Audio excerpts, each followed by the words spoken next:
Vamos a comenzar con la segunda clase de Historia de la Iglesia. No es un curso de liturgia o de sacramentos, como decían algunos. Y la idea es continuar como barriendo los temas. La vez pasada hemos visto nosotros el inicio o el despertar de la Iglesia, o el momento en el que estaba la Iglesia, el momento de la encarnación del Verbo, ¿no? Lo que es la preparación evangélica, los semina verbi, las semillas del Verbo. Y esta vez vamos a intentar ver ahora ya el nacimiento de cómo entronca la Iglesia en el mundo judío, que es un tema que está principalmente sacado y resumido de los Hechos de los Apóstoles, ¿no? que es el libro principal, es el primer libro de historia de la Iglesia, y sobre todo de un autor judío prorromano, de hecho traidor al pueblo de Israel, que es Flavio Josefo. Flavio Josefo. Bien, aprovechamos hoy que son las vísperas de la ascensión del Señor a los cielos, ¿no? Justamente mañana jueves, como dice la copla española, ¿no?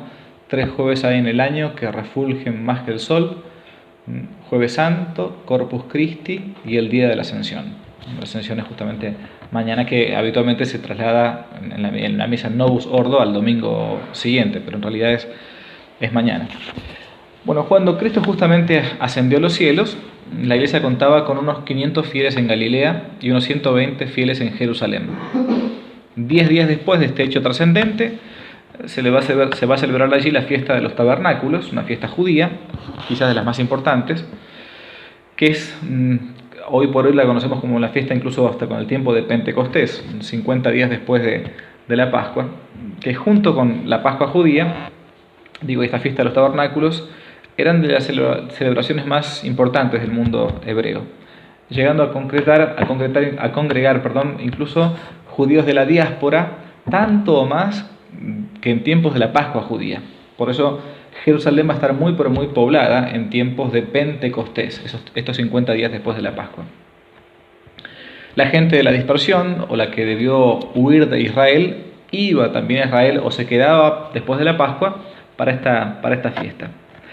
Los cautiverios, junto con el de Egipto, el de Babilonia, obligó al pueblo elegido a entrar en contacto con otras naciones e incluso a modificar costumbres, ritos y hasta creencias.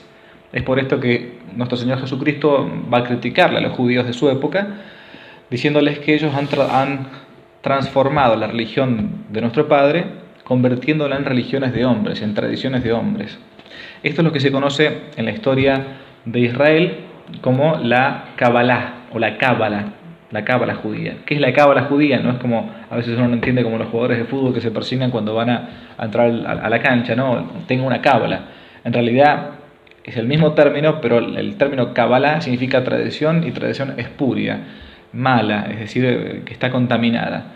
La Cábala hebrea es estas tradiciones antiguas que los judíos fueron trayendo de sus tiempos de cautiverio. Bien, por eso Flavio Josefo, este historiador judío que es prerromano, va a explicar que ya en tiempos de Pentecostés y la ascensión del Señor era difícil encontrar una sola ciudad donde no hubiese judíos dispersos. Sin embargo, a pesar de esta diáspora, para el pueblo de Israel, Jerusalén seguía siendo el lugar central, el lugar espiritual por antonomasia. Pero volvamos al año 33 de la era cristiana, más concretamente al primer Pentecostés de la historia. Esta es una pequeña imagen de lo que es la tradición incluso cristiana, la simbología de la iglesia y la sinagoga. Como pueden ver, creo que algo habíamos visto la vez pasada, ¿no? La iglesia, esta es una imagen que está en Notre Dame de París, en la Catedral de Flandes de París, la iglesia triunfante con el cáliz, con el estandarte, ¿no? Y la sinagoga como velada, no quiere reconocer al Mesías, con las tablas de la ley que se le caen de la mano, con el báculo quebrado, el cetro quebrado. Bien, los discípulos se encontraban reunidos después de la ascensión de nuestro Señor, la ascensión que decíamos que es el día de mañana, justamente jueves. Se encontraban reunidos, dice el texto de los evangelios, por temor a los judíos. Nos encontramos aquí a los apóstoles, a la Virgen Santísima, reunidos en el cenáculo por este miedo, el miedo de los miedos. Según leemos en el texto sagrado, en medio de un viento impetuoso, el Espíritu Santo va a descender sobre ellos en forma de lenguas de fuego, transformando literalmente de discípulos temerosos de Dios, temerosos mejor dicho de los hombres, a temerosos de Dios. Hasta el momento quienes eran ignorantes, cobardes y hasta en algunos casos traidores, van a quedar como sumergidos en una atmósfera distinta y transformándose como criaturas nuevas, con lucidez, con coraje, al punto de predicar por doquier la buena nueva. Algo dijimos la clase pasada, de que estos pobres pescadores y temerosos van a salir realmente como titanes a convertir un imperio entero. Según leemos entonces en el texto sagrado, en el libro de los Hechos de los Apóstoles, podemos escuchar lo siguiente. Al llegar el día de Pentecostés, todos estaban reunidos en un mismo lugar. De repente vino del cielo un ruido como de una ráfaga de viento impetuoso que llenó toda la casa en la que se encontraban. Se les aparecieron unas lenguas como de fuego que se repartieron y se posaron sobre cada uno de ellos. Quedaron todos llenos del Espíritu Santo y se pusieron a hablar en otras lenguas según el Espíritu les concedía expresarse. Al producirse aquel ruido, la gente se congregó y se llenó de estupor al oírles hablar cada uno en su propia lengua. Y estupefactos se decían: ¿es que no son galileos estos que están hablando? Pues ¿cómo que cada uno de nosotros les oímos en nuestra propia lengua nativa? Es decir, acá el milagro que se produce es un milagro más bien pasivo. No es que los apóstoles comenzasen a hablar en otras lenguas, sino que los escuchaban en sus propias lenguas. Es como que el Espíritu Santo hizo un milagro no tanto a los apóstoles, sino más bien a los oyentes que estaban allí. Y decían, dice el libro de los Hechos: israelitas, escuchad estas palabras. A Jesús el Nazareno, hombre acreditado por Dios entre vosotros con milagros, prodigios y señales, que Dios por su medio hizo entre vosotros, como vosotros sabéis, a este que fue entregado según el determinado designio y previo conocimiento de Dios, vosotros le matasteis. Fíjense que de un San Pedro que niega haber conocido a Cristo ante una pequeña portera, digamos, ¿no? Ahora les están echando en cara: ustedes mataron al Mesías. Hay una transformación total, digamos, acá del pueblo de los discípulos ante el pueblo de Israel. Como la mayoría de ellos, los que escuchaban, eran judíos de la diáspora, cada grupo hablaba el idioma de sus propios lugares. La diáspora había hecho que muchos de estos judíos hubiesen sido dispersados en distintos lugares. Este milagro pasivo entonces se va a dar, y a partir de este momento el Espíritu Santo va a comenzar a obrar en los discípulos y también en la gente. A partir de las predicaciones, los milagros, sobre todo uno de los más importantes, que va a ser el paralítico de nacimiento. Seguramente recordarán ese texto, ¿no? También de los Hechos de los Apóstoles. San Pedro y San Juan van a predicar al templo. Este paralítico de nacimiento le pide que le hiciera un favor, o que le diera limosna, mejor dicho. Y San Pedro dice: no tengo, pero lo que tengo te lo doy. En el nombre de Jesucristo, levántate y camina, ¿no? Este milagro hizo que muchísima gente se convirtiese. El Espíritu Santo entonces comienza a obrar por medio de los apóstoles. La prédica de San Pedro son hermosos cuadros que uno pudiese hasta podría meditar, ¿no? Pero va a comenzar ya una división entre los mismos judío-cristianos. ¿Y por qué digo judío-cristianos? Porque los primeros que se van a convertir al cristianismo naturalmente surgen del pueblo de Israel, ¿no? De hecho, los primeros discípulos eran judíos, los primeros conversos van a ser judíos, y van a comenzar a haber divisiones. ¿Qué divisiones? Esta es de la principal, lo digo casi como resumidamente: si hace falta o no ser judío para poder convertirse al cristianismo. Si para ser cristiano, sí o sí es necesario pasar por la etapa de judaísmo. Esta va a ser la gran primera división de los cristianos, ¿no? De los cristianos. Era una encrucijada que se va a manifestar incluso hasta en la liturgia. Algunos pensaron en continuar exactamente con los ritos judíos, y otros diciendo: no, hay algo nuevo que Jesús nos mandó realizar en su nombre después de su muerte, resurrección y ascensión. A su vez, estos mismos judíos planteaban que había como si fuera dos momentos o dos fases, o dos corrientes grandes. En una estaban los judíos llamados particularistas y otros los judíos universalistas. ¿A qué se refiere esto? A los dos planteos que van a existir entre ellos mismos. Nuestro Señor había dicho que iban a ser testigos suyos hasta los confines del mundo. ¿Quiénes eran los judíos particularistas? Estos que decían que simplemente los que habían nacido de casta y de madre judía podían llegar a la salvación. Era una idea más bien cerrada del pueblo de Israel. Va a ser la idea que finalmente va a prevalecer en el judaísmo posterior.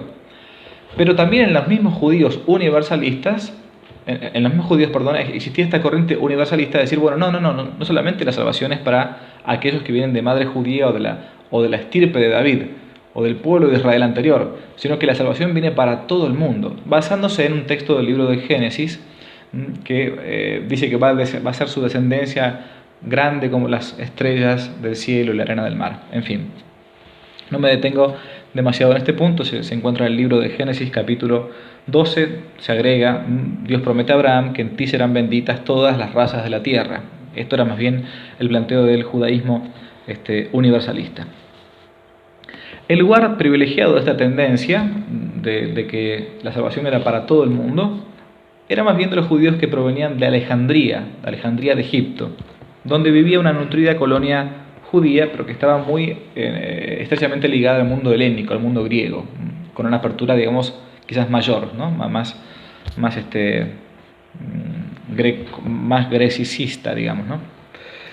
Los prosélitos, es decir, los adherentes gentiles que se convertían al judaísmo, solamente por su parte podían franquear en Jerusalén la puerta del primer atrio del templo.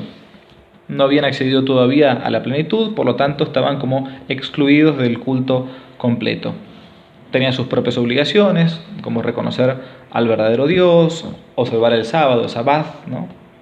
Contribuir al sostenimiento de las sinagogas, del templo mismo de Jerusalén, pero eran judíos como de segunda clase, y eran llamados prosélitos de la puerta. Gracias. Esto va a quedar bastante marcado, vamos a ver después a una imagen del templo de Jerusalén, en los lugares donde pueden ingresar. O sea, no toda persona en Jerusalén, en ese templo gigantesco de 500 metros por 300, podía ingresar a cualquier parte. Estaba el sector para las mujeres, para los varones, para los judíos propiamente, y aquellos que no eran de la raza judía no podían ingresar. Por eso se les conocía como prosélitos de la puerta, llegaban hasta ahí nada más.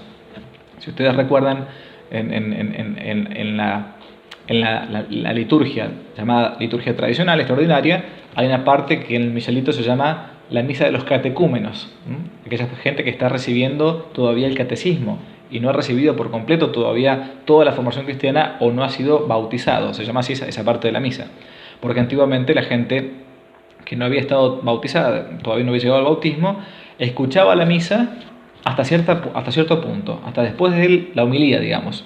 Pero cuando ya comenzaba el ofertorio, toda la parte de la consagración, esa parte se retiraban. ¿Por qué? Porque no eran todavía como dignos, digamos, este era el planteo, de presenciar el momento del milagro de la transustanciación.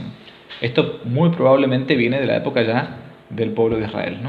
Los prosélitos llegaban hasta la puerta, pero no accedían a la parte, digamos, más íntima del santuario de Jerusalén. Van a comenzar las primeras persecuciones.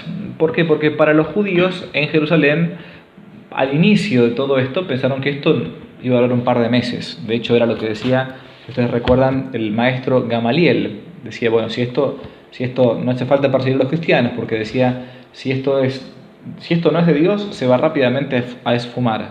Pero si es de Dios, estaríamos luchando contra Dios al perseguirlos. Dejemos pasar el tiempo. Pero la primera postura con los discípulos cristianos era, dejemos que pase el tiempo, esto va a ser una locura del momento nada más.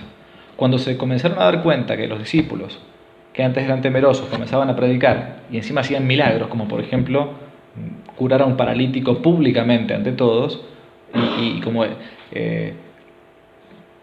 frente a todos decir, ustedes mataron al Mesías, bueno, acá la cosa ya comenzó a cambiar. Y van a comenzar entonces las primeras grandes persecuciones. En un principio, ni el Sanedrín, ni los fariseos, ni los saduceos se alarmaron por esto. Pero cuando Pedro y San Juan, como vimos recién en la imagen, comenzaron a predicar, la cosa ya comenzó a cambiar. Creo que pasé acá recién la imagen, perdón. Este es el testimonio, el testimonio, el martirio de San Esteban protomártir.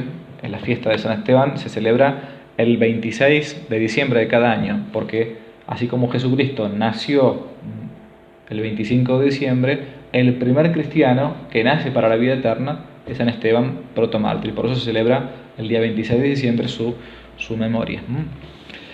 San Esteban era una persona muy culta, quizás de origen alejandrino, conocía muy bien las tradiciones judías, aunque había ya reconocido al Mesías.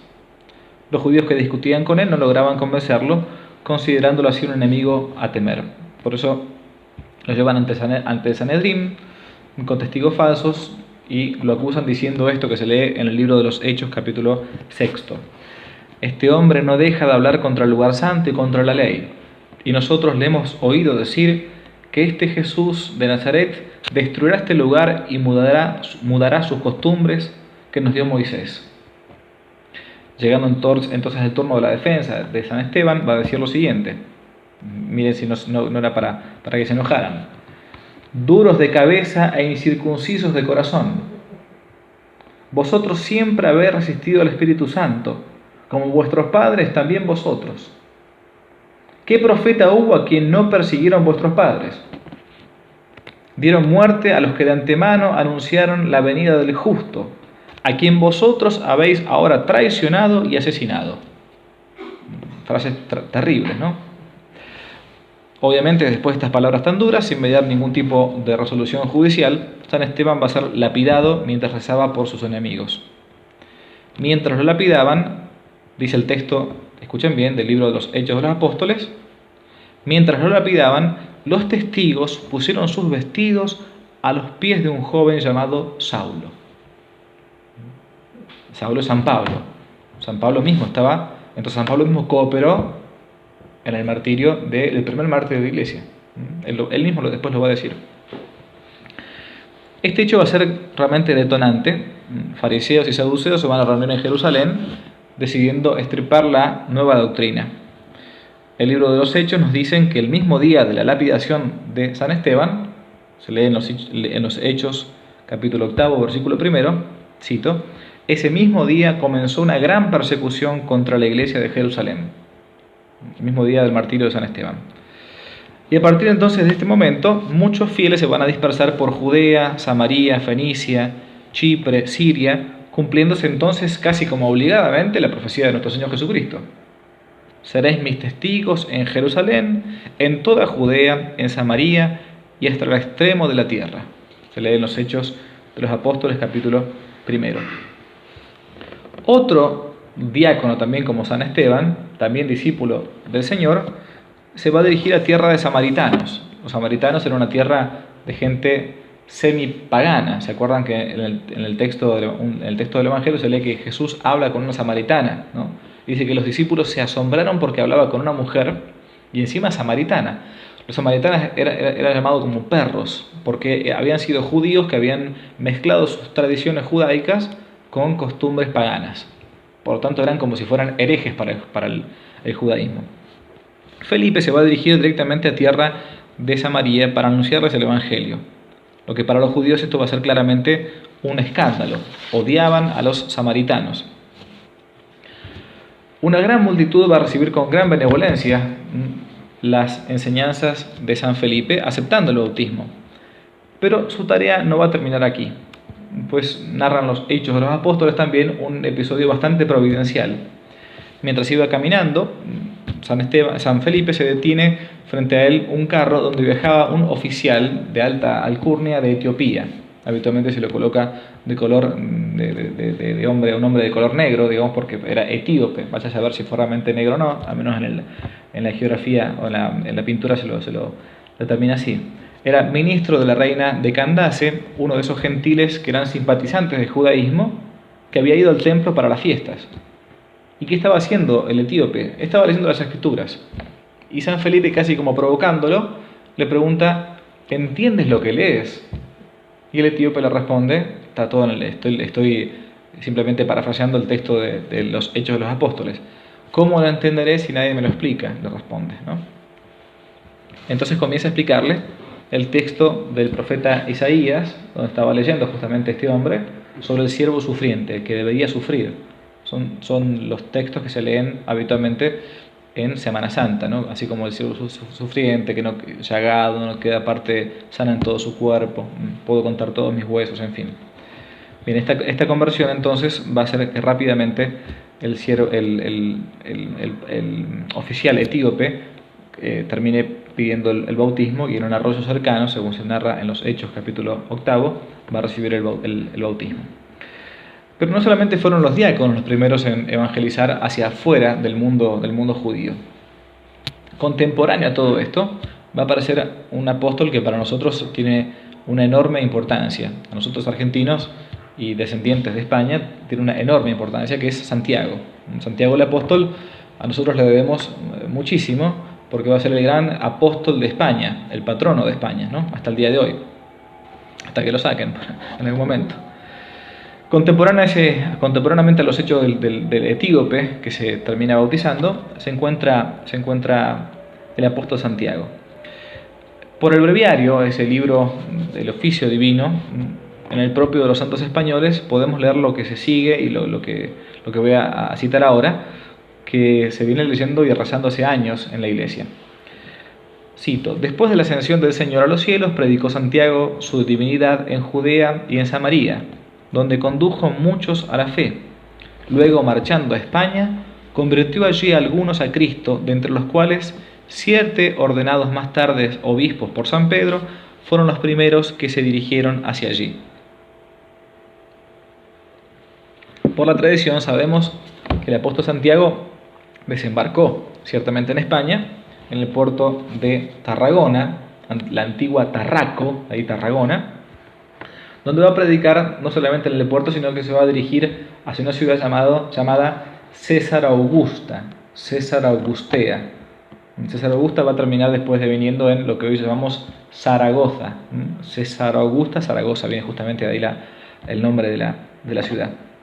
Al menos se calcula que entre los años 39 y 42 de nuestra era va a estar entonces el apóstol Santiago predicando en España. Y uno piensa que con los milagros, con las disposiciones que tenían los apóstoles y todo, era bastante más sencillo, digamos, ¿no?, la predicación. Bueno, la cosa es que no era tan así. Eran bastante duros de cabeza los españoles, los de la provincia de Hispania, y no van a recibir tan fácilmente la predicación de Santiago, incluso con los milagros.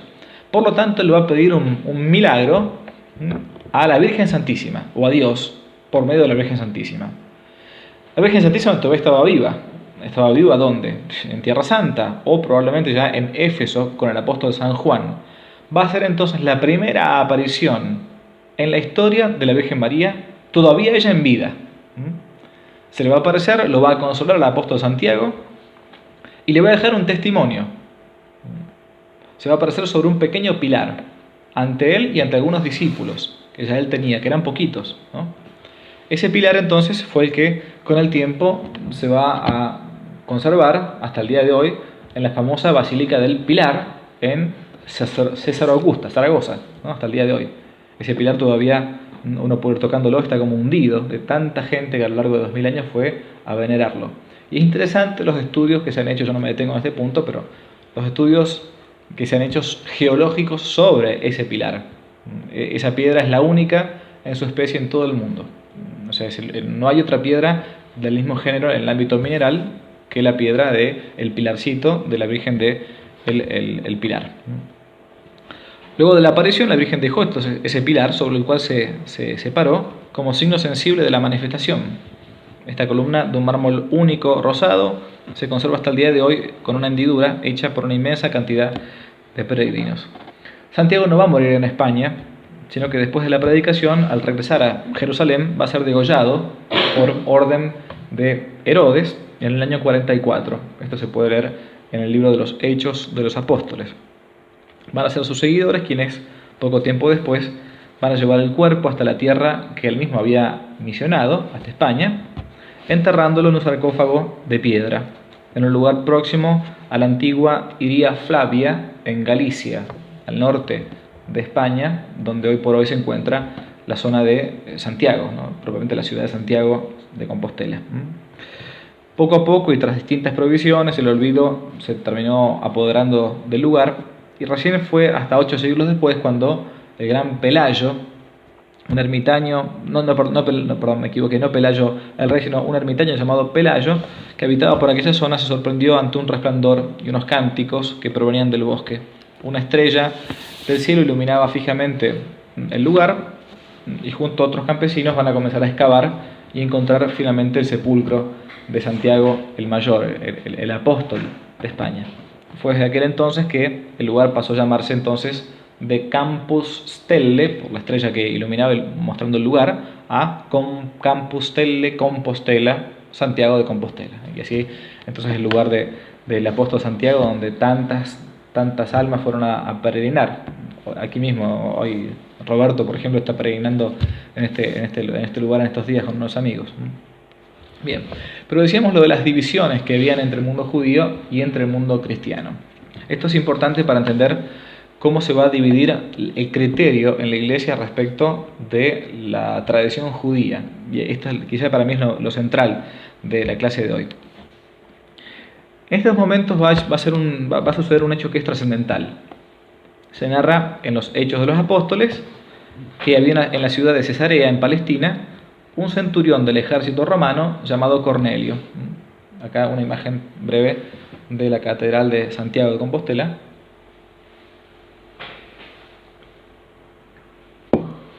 Vamos al episodio entonces que interesaba principalmente ahora. En estos momentos entonces va a suceder este episodio que se narra, en los Hechos de los Apóstoles.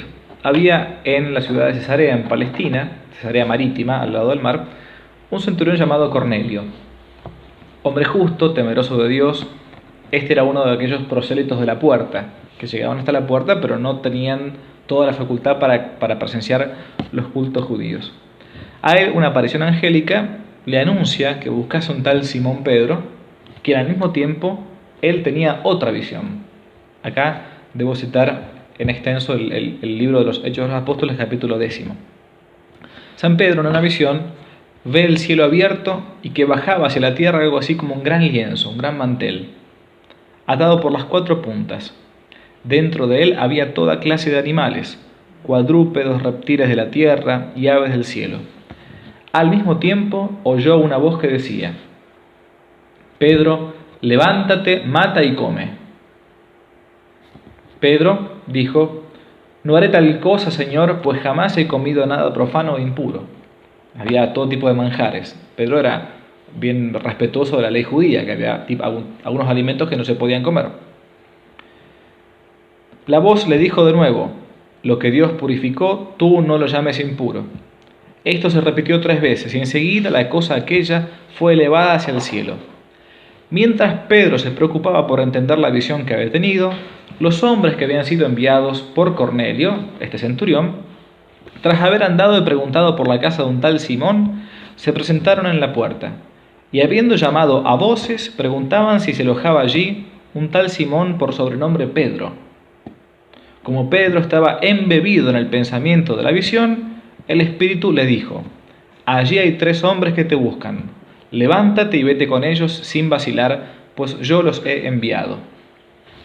Obediente a estas indicaciones, San Pedro se dirige hacia la casa de este centurión Cornelio y entonces dijo, cito de vuelta los Hechos: ahora comprendo que Dios no hace acepción de personas, sino que cualquier nación, quien le tema en cualquier nación y practica la justicia, ese es grato a Dios. Claro, a nosotros no nos dice demasiado porque ya tenemos 2000 años de cristianismo. Pero para aquel momento, que un judío diga, también un pagano perfectamente, como este centurión Cornelio, puede salvarse, es mucho. Ordenó entonces que Cornelio y los suyos fueran bautizados. En aquella época, como vimos la vez pasada, creo, cuando se bautizaba el jefe de familia o el jefe de un ejército, todo el mundo rápidamente acataba la orden. Con esta disposición se dejaba claro que la ley antigua y las disposiciones del Levítico ya no eran del todo obligatorias para los cristianos y que como consecuencia, y este es el punto, se podía ser cristiano sin ser judío. No hacía falta pasar antes por la religión judía para después ser cristiano. San Pedro, el primer apóstol, estaba aceptando entonces a gente que venía directamente del paganismo.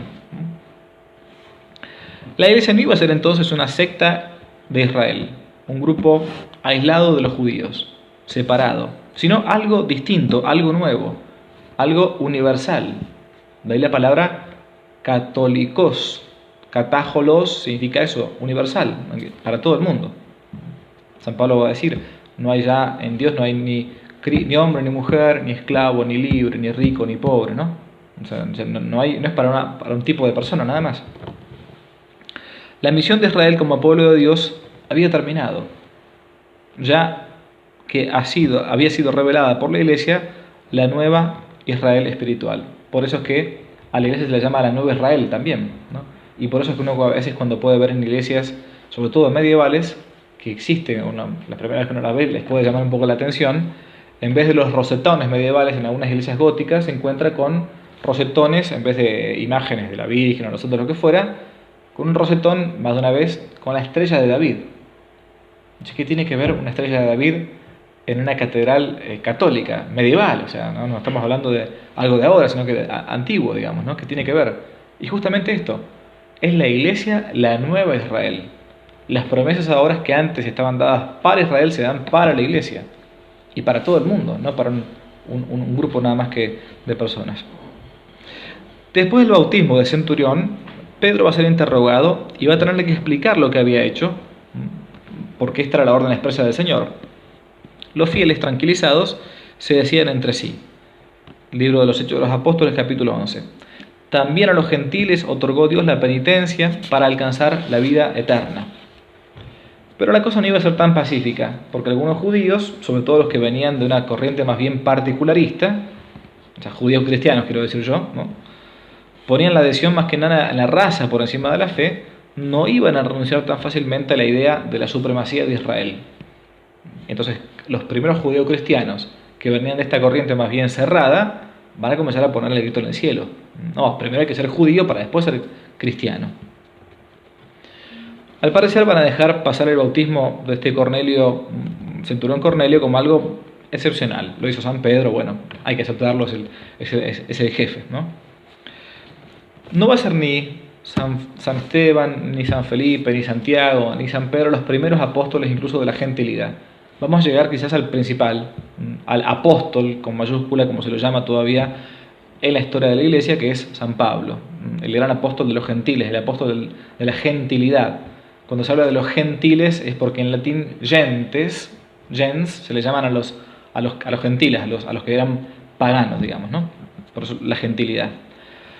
Los primeros pasos de la apertura a la gentilidad va a ser sin duda solamente la sombra de lo que la iglesia va a comenzar a partir de la conversión y predicación de San Pablo. Nacido en Tarso de Cilicia, lo que es hoy la actual Turquía, hijo de un ciudadano romano, a raíz de lo cual la propia ciudad había tenido, por un beneficio no del padre de San Pablo, sino de un beneficio anterior de Tarso, había tenido la facilidad, algo rarísimo, que antes se compraba la ciudadanía romana. Bueno, Tarso tenía la ciudadanía de Roma por un beneficio específico de Roma. Por eso San Pablo van a ser teniendo la doble nacionalidad, digamos, ¿no? Era ciudadano romano de pleno derecho. Va a recibir una cultura eminentemente judía, principalmente de corriente farisea, sintiendo desde muy pequeño su vocación al rabinato, para ser rabino. Va a ir a Jerusalén para estudiar las ciencias sagradas, sobre todo de las escrituras, en la escuela de un gran fariseo llamado Gamaliel, este que yo recién cité al principio. Y se va a convertir en un ferviente fariseo e incluso hasta perseguidor de cristianos. Hemos escuchado al principio que él va a cooperar, al menos pasivamente, en el martirio de San Esteban. Él mismo lo declara. Hechos 22. Yo soy judío, nacido en Tarso de Cilicia, pero educado en esta ciudad, instruido a los pies de Gamaliel en la exacta observancia de la ley de nuestros padres. Yo estaba lleno de celo por Dios, como lo estáis todos vosotros hasta el día de hoy.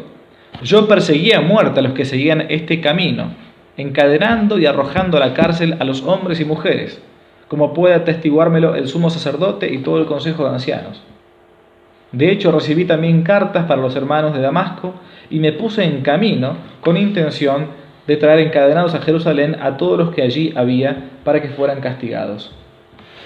El famoso episodio de San Pablo en el camino de Damasco, cuando él queda como cegado por esta luz y escucha esta voz, ¿no? Saulo, Saulo, ¿por qué me persigues?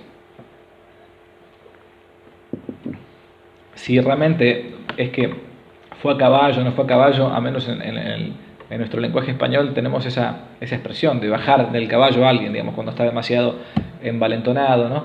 Bueno, al menos el texto del caballo no surge en el libro de los Hechos, pero probablemente haya sido así.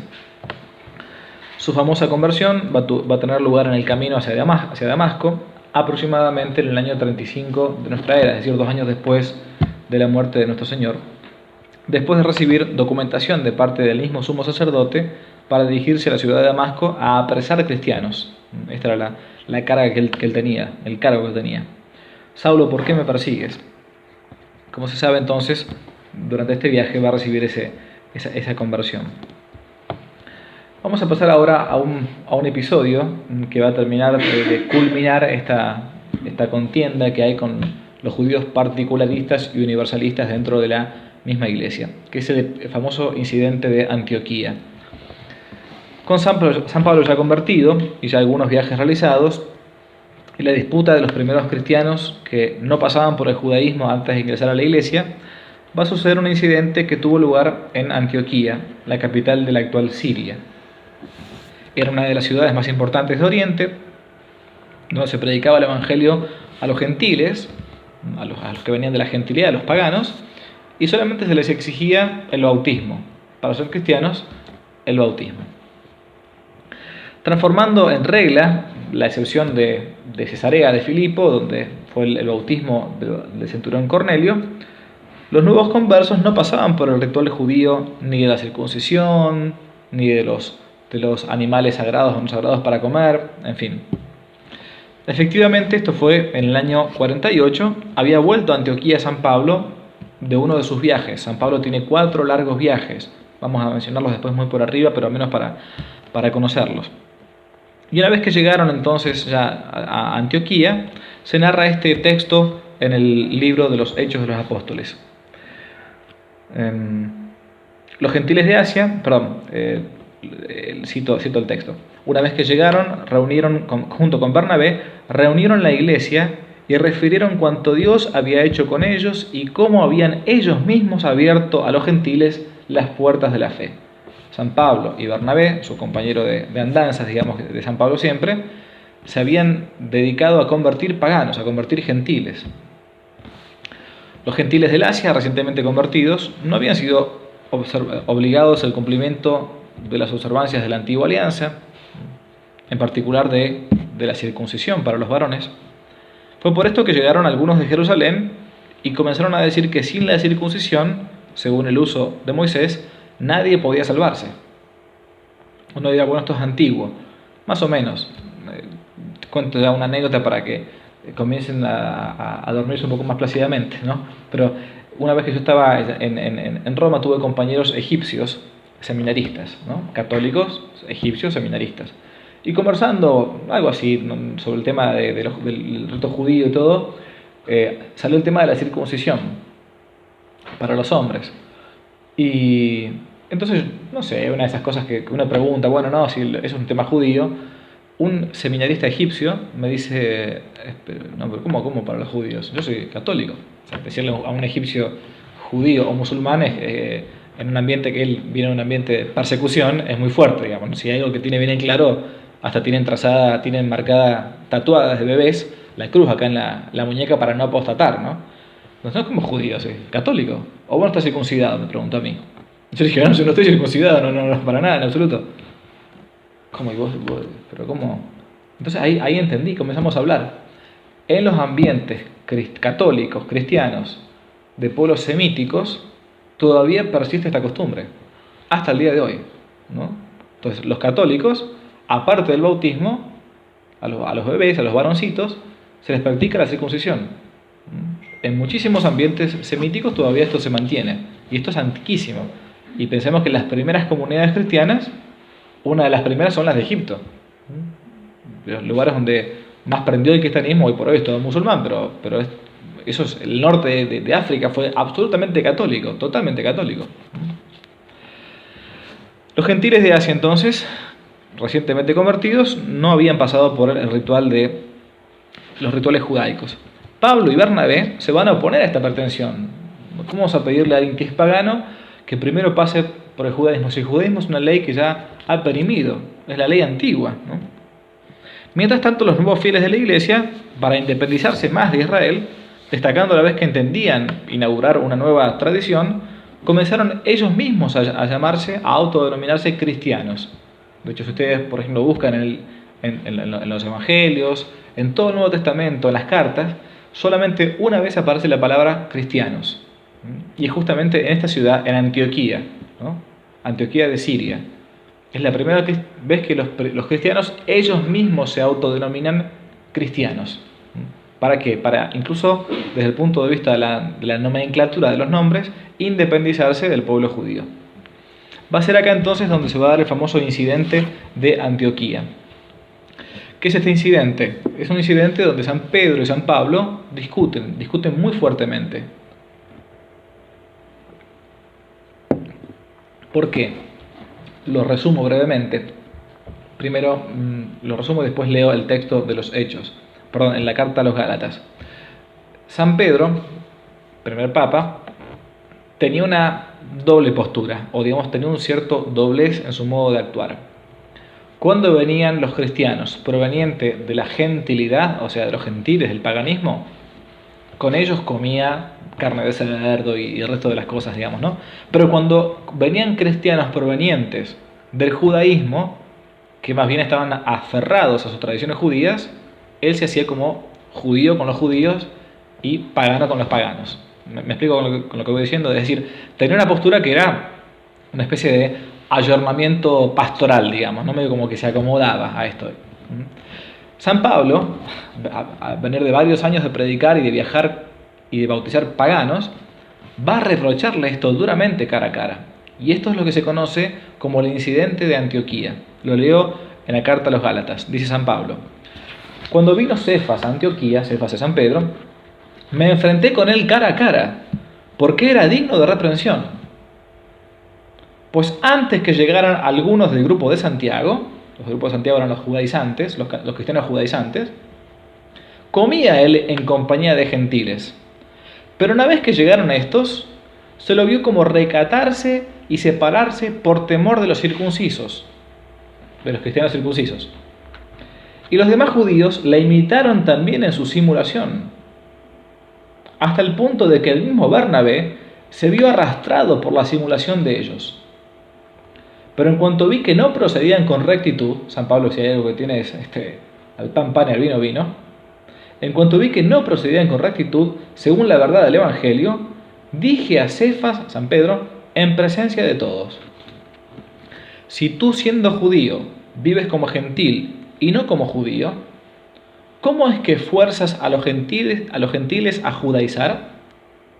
El hombre no se justifica por las obras de la ley, sino solamente por la fe en Jesucristo. Este texto, que a uno le puede pasar así como por arriba al pasar, es importante. ¿Por qué? Porque sabemos perfectamente que el Papa, cualquier Papa, no se puede equivocar en temas de fe y de moral. Pero como todo hijo nacido de Adán, perfectamente puede tener pecados propios, y después confesarse y arrepentirse, ¿no? Es interesante esto para verlo desde el punto de vista de la historia de la Iglesia. Santa Catalina de Siena, por ejemplo, fue durísimo con los papas de la época porque tenían doblez, o tenían malas posturas, malas actitudes, pastoralmente podían incluso hasta escandalizar a los fieles. Por eso uno no tiene que a veces tener miedo, porque uno puede entender mal lo que es la doctrina de la infalibilidad papal, ¿no? Infalibilidad no significa impecabilidad. Impecabilidad. Bueno, en fin, no me detengo en este tema, pero da para largo y este es el fundamento principal escriturístico para comprender mejor este tema. Bien, este incidente entonces va a dar lugar al primer concilio de la historia. Los concilios son esas reuniones del Papa unido con los obispos para definir algún tema. El primer concilio de la historia va a ser 2 años después del incidente de Antioquía, el concilio de Jerusalén, que va a dar lugar en el año 50 de la era cristiana. Tuvo lugar entonces este primer concilio buscando una solución a este tema. ¿Qué tenemos que hacer con los que vienen ahora a ser cristianos desde la gentilidad? Hay que hacerlos pasar primero por el judaísmo, hacerles cumplir toda la ley antigua, el Pentateuco, y después recién ser cristianos, o simplemente pueden entrar directamente. La respuesta va a encontrarse en el libro de los Hechos de los Apóstoles, capítulo 15, donde se narra lo siguiente. San Pedro va a decir: hermanos, vosotros sabéis que desde hace mucho Dios me escogió en medio de vosotros para que por mi boca oyesen los gentiles las palabras del Evangelio y creyesen. Y Dios, que conoce los corazones, no hizo diferencia alguna entre ellos y nosotros, pues purificó sus corazones por medio de la fe. Es decir, San Pedro define la cosa diciendo: no es necesario entonces pasar por el judaísmo para después ser cristiano. Va a ser la primera gran tormenta, la primera gran tempestad de la historia, la de la separación esta de las aguas con con la sinagoga, mejor dicho, ¿no? Ha parecido justo al Espíritu Santo, dice San Pedro, y a nosotros el no imponer a los fieles otra carga más que la necesaria. ¿Cuál es la necesaria? La que Cristo había dicho antes de subir a los cielos. Mañana vamos a recordarlo en el Evangelio de la Ascensión, ¿no? Marcos 16. Ir por todo el mundo, bautizando a todas las personas y enseñándole lo que yo les he enseñado. Punto. No les pidió otra cosa. Esta resolución va a señalar la ruptura de la Iglesia con las prácticas de la comunidad judía, que se va a terminar de acentuar en los años siguientes. Va a llegar después el martirio de Santiago el Menor, no Santiago el Mayor, ¿no? El otro, sino el Menor, obispo de Jerusalén, porque ya estaba organizada la comunidad cristiana y San Pedro, por lo tanto, no va a quedarse nada más que en Jerusalén. San Pedro va a estar ya en Roma. Santiago el Menor, llamado también el Justo por los Evangelios, se va a hacer cargo de la comunidad de Jerusalén, desde donde va a escribir una espléndida epístola a las 12 tribus de la dispersión, de la diáspora, es decir, a los judeocristianos que vivían fuera de Judea. La predicación incesante de Santiago el Menor, no va a quedar impune para la sinagoga. Anás, sumo sacerdote, hijo de aquel bajo el cual había sido crucificado Cristo, va a ordenar detenerlo, va a hacerlo comparecer ante el Sanedrín, le va a pedir que reniegue de Cristo, y al no negarlo, va a ser conducido al pináculo, a la parte más alta del templo, desde donde va a ser arrojado. Y al ver que aún no había muerto, va a ser lapidado hasta morir, ultimándolo con un mazazo en la cabeza. Este va a ser el martirio de Santiago el Menor. De los viajes de San Pablo no voy a decir demasiado, vamos simplemente a nombrar que hizo al menos 4 viajes importantes. El primero, entre el año 44 y el año 47, va a marchar en compañía de Bernabé y de San Marcos, el evangelista. Va a haber una pequeña división entre ellos, ¿no? Va a ser sobre todo en la parte meridional de Asia Menor, más o menos para que se den una idea de los viajes de San Pablo, un viajero realmente incansable, para pensar en la época, ¿no? El segundo viaje va a ser entre el 51 y el 53, principalmente la zona de Asia Menor, Macedonia y Grecia. Bernabé va a separarse de San Pablo, dirigiéndose finalmente a Chipre, y San Pablo en ese mismo viaje va a tener el famoso discurso del Areópago. Creo que la vez pasada algo citamos este tema. En Atenas había 2 lugares importantes para las cuestiones públicas. Una es el Agorá o Ágora, donde más o menos se discutían las cosas políticas, religiosas, algo parecido a lo que sucedía en Roma con el foro romano que se encuentra hasta el día de hoy en las ruinas en Roma. El Ágora es el lugar más bien de los lugares públicos, de los negocios públicos. Sin embargo, el Areópago era una colina que estaba destinada al dios Ares, donde solamente se discutían temas meramente religiosos que competían al reino de Atenas. Es ahí donde San Pablo va a dirigirse. Yo creo que la otra vez en la última clase lo narré. Mientras va viajando, encuentra que hay un altar destinado al agnostos Theos, al Dios desconocido, y va a hacer este famoso discurso ante los atenienses, que ahora yo repito. Atenienses, observo que sois eminentemente religiosos, pues pasando hacia aquí he visto los objetos de vuestro culto y he encontrado un altar con esta inscripción: al Dios desconocido. A este que adoráis sin conocer, es preciso al que vengo a anunciaros. Dios, que ha creado al mundo y todo lo que en él existe, siendo el Señor del cielo y de la tierra, no habita en los templos levantados por manos humanas, sino que intima a los hombres a que se arrepientan, pues Él tiene ya fijado el día en que juzgará al mundo según su justicia por el hombre que ha señalado, Jesucristo, dando prueba ante todos, resucitándole de entre los muertos. El famoso discurso del Areópago de San Pablo, donde apela a las tradiciones antiguas religiosas, apela a estos semina verbi que decíamos la vez pasada, ¿no? Estas semillas del verbo que todavía existían en el mundo grecolatino. Cuando lo escuchan, yo creo que la otra vez van a recordarlo, no tienen ninguna dificultad en entender que este Dios es un Dios que se hace hombre. También tenían ellos a los héroes, tenían a Aquiles, por ejemplo, no hay ninguna dificultad, una doble naturaleza. Pero cuando escuchan esta última parte, que dice San Pablo, dando prueba ante todos, resucitando de entre los muertos, dice que le van a responder: bueno, entonces sobre ese tema otro día te escucharemos. Hasta ahí llegamos, ¿no? O sea, porque para un griego era común que quizás una mortal se uniera con un dios y naciera de esto un héroe, o al revés, una diosa con un mortal. Pero que un hombre muriese y que después resucitase, otro día te escucharemos. Este tema ya no. Lo dejaron solo, y se lee en el libro de los Hechos. Algunos, sin embargo, se juntaron a él y creyeron.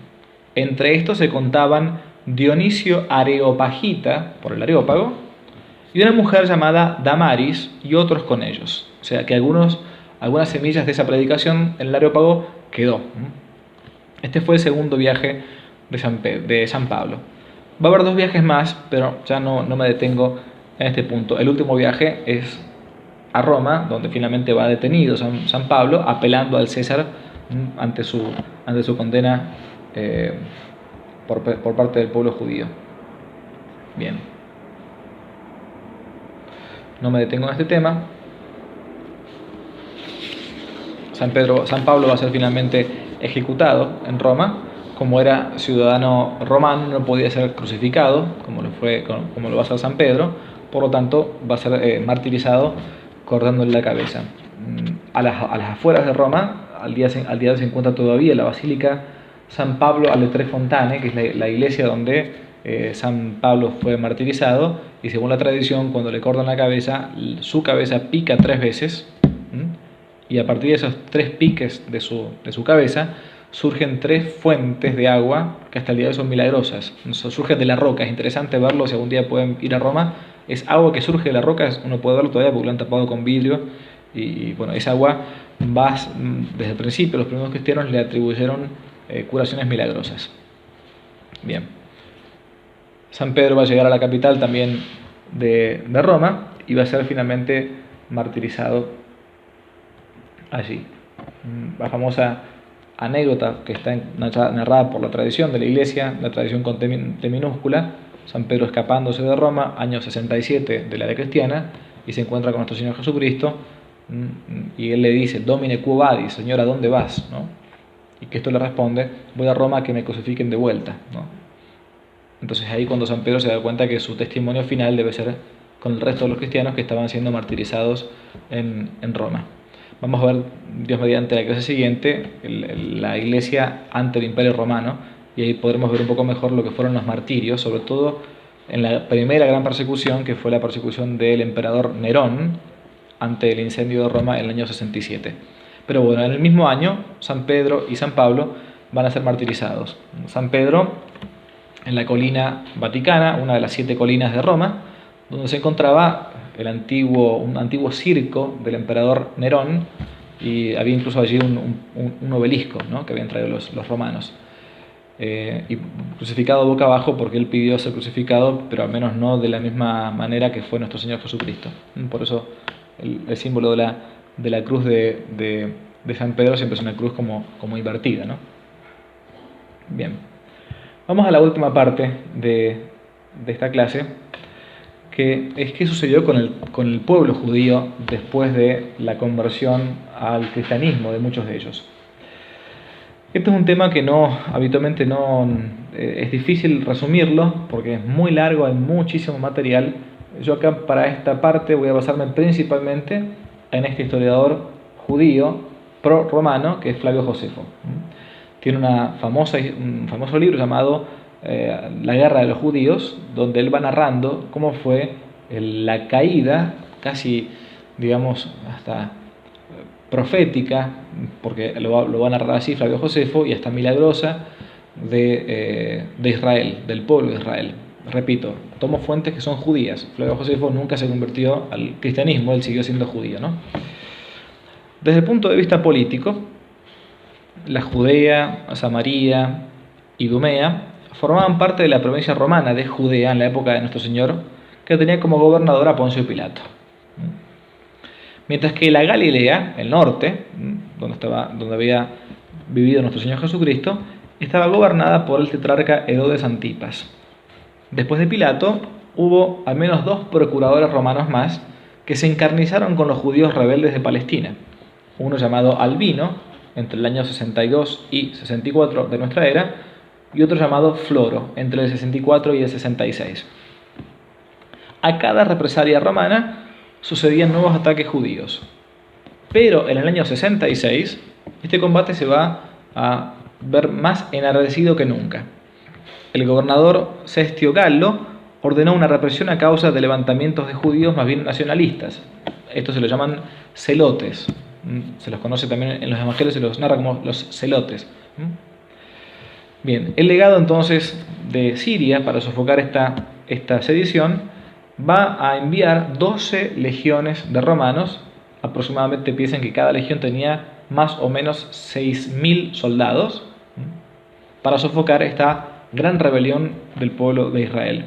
Y va a penetrar incluso hasta la ciudad santa, hasta Jerusalén, siendo finalmente repelido hasta ese lugar. La comunidad cristiana, en este momento, estamos ya por el año 70 de nuestra era, va a optar por retirarse.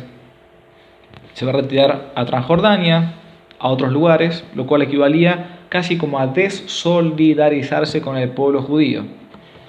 Este gesto físico de abandonar Tierra Santa a nosotros no nos dice mucho hoy por hoy, pero para un judío cristiano de aquella época es mucho. Tierra Santa es la ciudad santa, es el lugar del templo, es el lugar de los profetas, de Salomón, de David. Abandonar esa tierra implicaba una ruptura no solamente física, me voy de un lugar, sino que abandono una cosmovisión. Es un gran gesto del pueblo judío cristiano. Lo digo así para que uno entienda que eran sobre todo judíos cristianos que venían del judaísmo.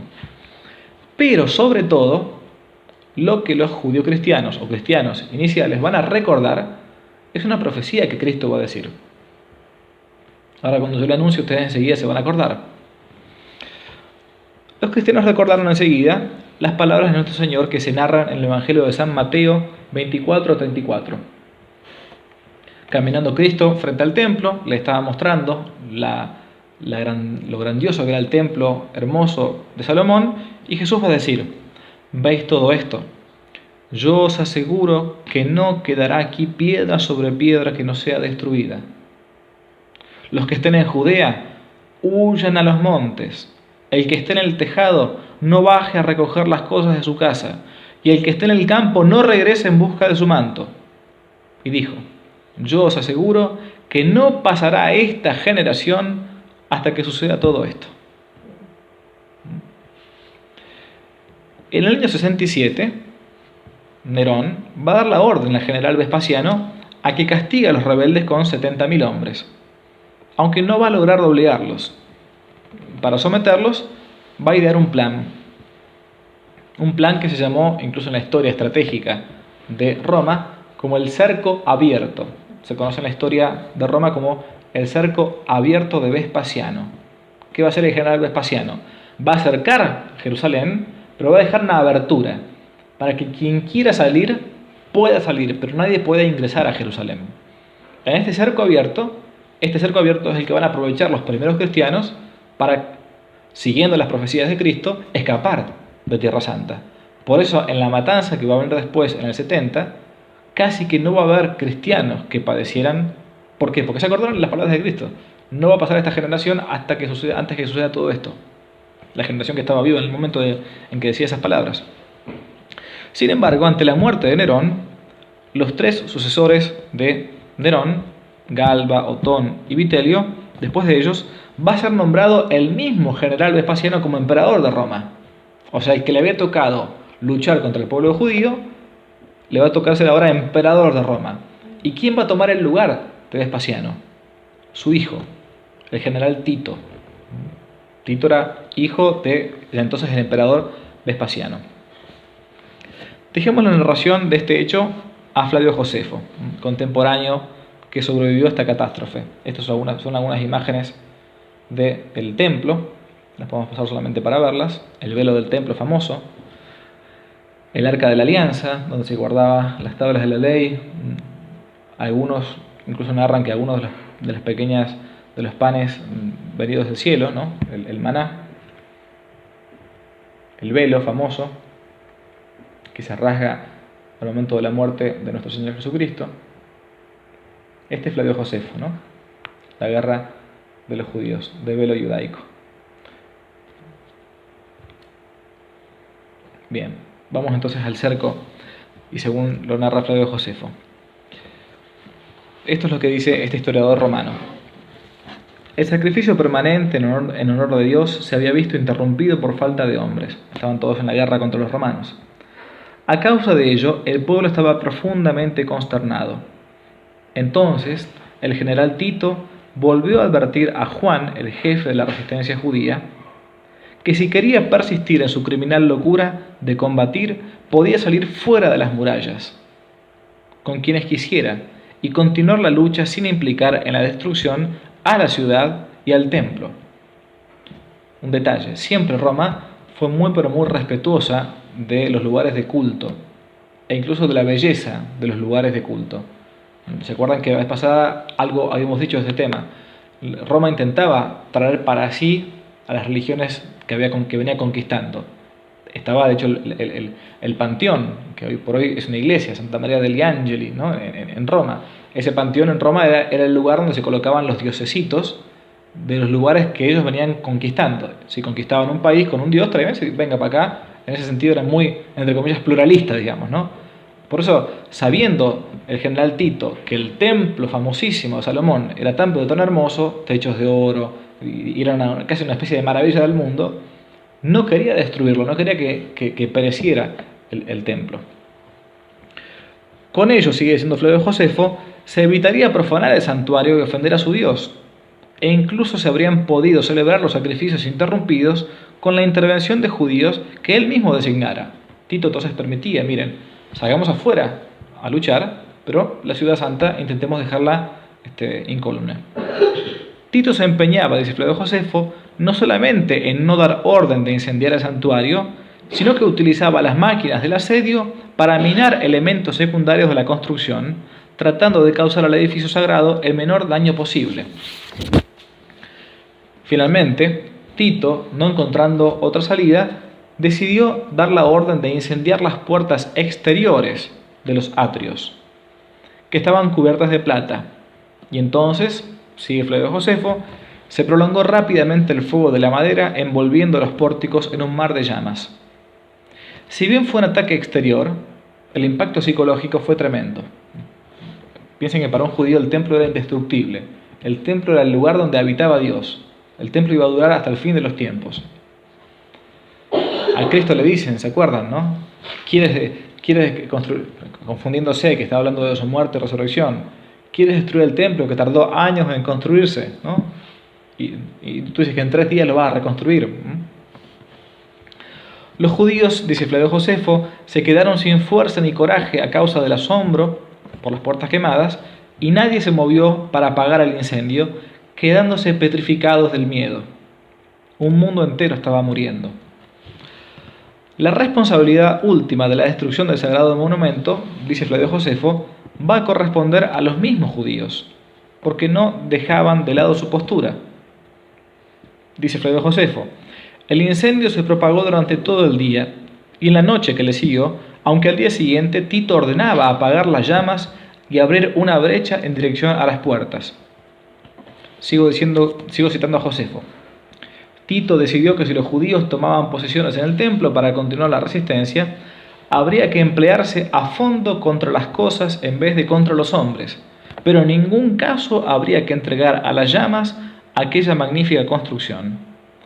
Así pues, tranquilizados por tales argumentos, también los oficiales que tenían opiniones discrepantes aprobaron la opinión de su jefe, el cual disolvió la reunión y ordenó a los comandantes que dieran descanso a todos sus hombres para que estuvieran mejor preparados para el combate. Y a los soldados escogidos de la cohorte se les encargó la tarea de abrir un camino a través de los escombros para apagar el incendio. Es decir, el mismo Tito entonces va a intentar hacer lo imposible para que el templo no se destruya. Vamos a ver ahora si funciona, un recurso de un video de 3 minutos sobre la destrucción bastante fiel según cómo lo narra Flavio Josefo. Vamos a ver si esto funciona. Vamos a ver, no sé. A ver, no funcionó. A ver.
El Arca de la Alianza.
Es interesante ver cómo lo narra Flavio Josefo. Lo narra como algo hasta como una especie de venganza de parte de Dios. Esto lo dice un hombre que es judío, escuchen. Tras haber puesto la fuga a los judíos, los persiguieron hasta el interior del templo. Y entonces un soldado, dice él, movido por una fuerza sobrenatural, sin aguardar órdenes y sin demostrar temor alguno en cometer tan terrible acción, un soldado romano siempre obedecía las órdenes, digamos, ¿no? Echó mano de una antorcha y, secundado por uno de sus compañeros, la arrojó a través de una ventana dorada que daba a las estancias próximas al santuario en la parte norte. Al propagarse las llamas, los judíos estallaron en un grito sobrecogedor en aquel trágico instante, y sin cuidarse de sus vidas y haciendo acopio de todas sus fuerzas, se precipitaron a ayudar porque estaba a punto de ser destruido lo que hasta entonces habían tratado de salvar. Alguien corrió a avisar al general Tito, que se había retirado a su tienda para descansar un poco. Puesto en pie, fue tal y como se encontraba hasta el templo para intentar dominar el incendio. Lo siguieron todos sus generales, y a estos les siguieron muy alteradas las legiones, formándose un gran griterío y confusión. Tito dio orden a los combatientes de apagar el fuego, pero ellos no oían sus palabras. Hay algo que supera, digamos, lo normal, digamos, para un romano, ¿no? El no obedecer la orden implicaba la pena de muerte, la orden de su general, digamos, ¿no? No podían escucharlo, ni prestaban atención a las señales que les hacían con la mano, enardecidos como estaban en la lucha o arrastrados por el frenesí. Para detener el ímpetu de los legionarios no sirvieron ni requerimientos ni amenazas, pues todos se dejaron llevar por la furia. Preso de una sensación de impotencia, Tito, viendo que no podía detener la furia de los soldados y que al mismo tiempo el incendio se propagaba inexorablemente, él mismo entró en el templo, seguido de sus generales, para ver el lugar sagrado y los objetos en él contenidos. Y como las llamas no habían llegado hasta el interior, pensó que el lugar todavía podía ser salvado. Y tras darse prisa en salir, se puso a exhortar personalmente a los soldados a que apagaran el incendio, dando al mismo tiempo orden a un centurión de su guardia de obligar a bastonazos a todo aquel que no obedeciera la orden. De repente, entonces comenzaron a sacar los trofeos. Saben que trofeos de guerra, en la guerra se podían dar.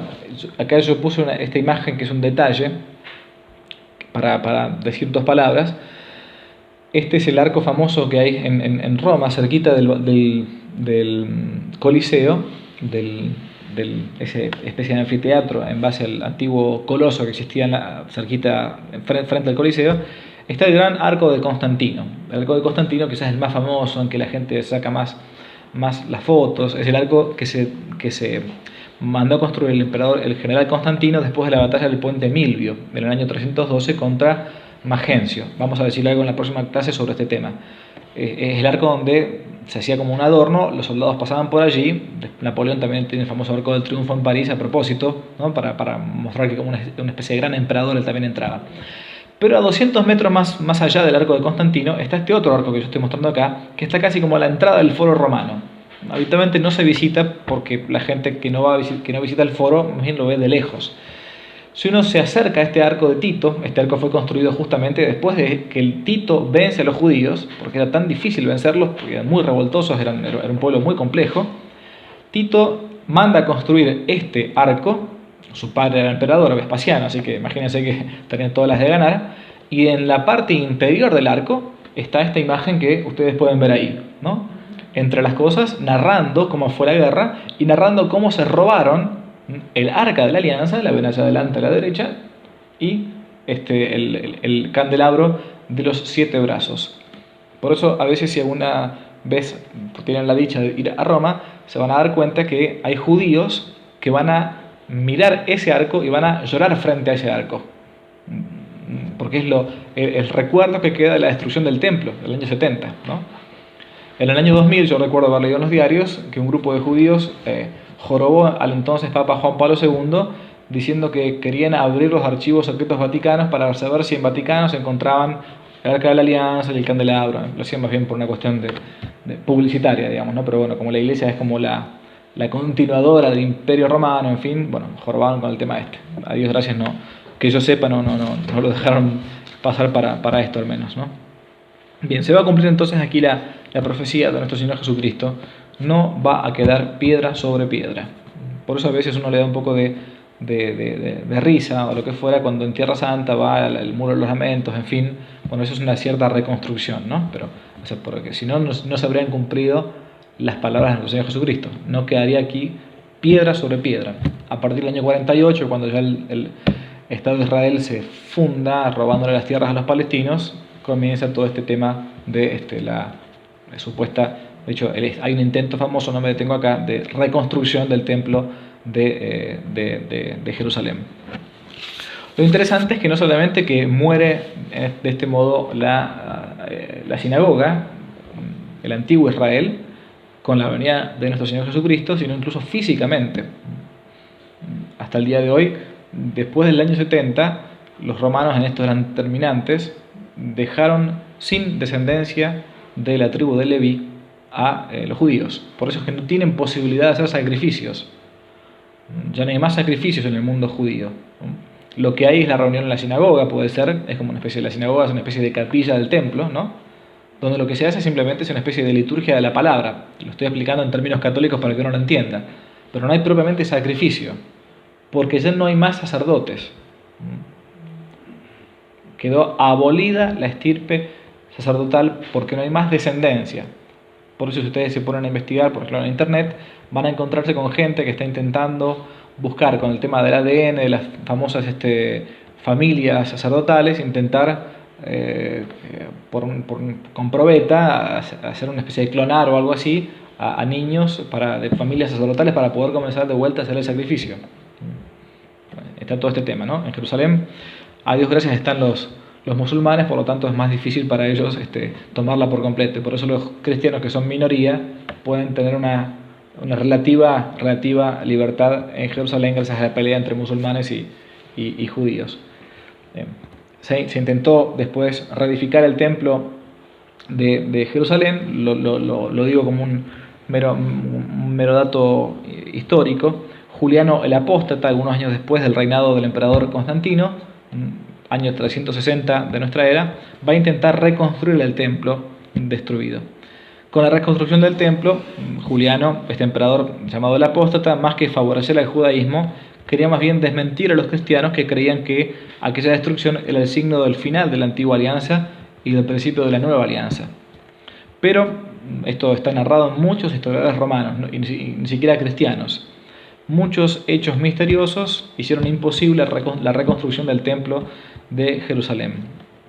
Gracias a una fuerte suma de dinero aportada por el emperador, quería llevar a cabo esta idea para desmentir, decía él, desmentir las profecías de Cristo. Se acumularon materiales sobre la explanada del templo, lo que era el templo, se trazaron los planos arquitectónicos, se trajeron miles de trabajadores, entre ellos muchos voluntarios judíos, pero el obispo Cirilo, en una especie de desafío público, anunció a la comunidad cristiana que iba a ser absolutamente imposible que los judíos pudiesen llevar a cabo este propósito. ¿Por qué? Porque no quedaría piedra sobre piedra.